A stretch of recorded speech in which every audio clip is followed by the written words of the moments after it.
Get your free copy of the complete tutorial at www.teachucomp.com/free. As the employer, you need to track both payroll expenses and payroll liabilities. The payroll expenses you need to track are the employee's gross pay and the employer's payroll taxes.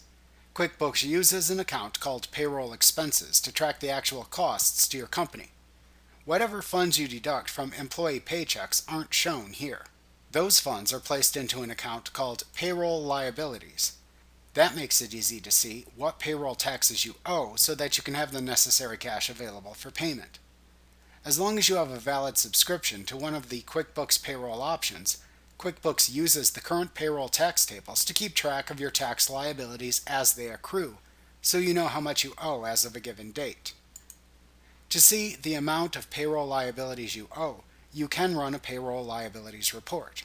You can access this report by selecting Reports, Employees and Payroll, Payroll Liability Balances from the menu bar.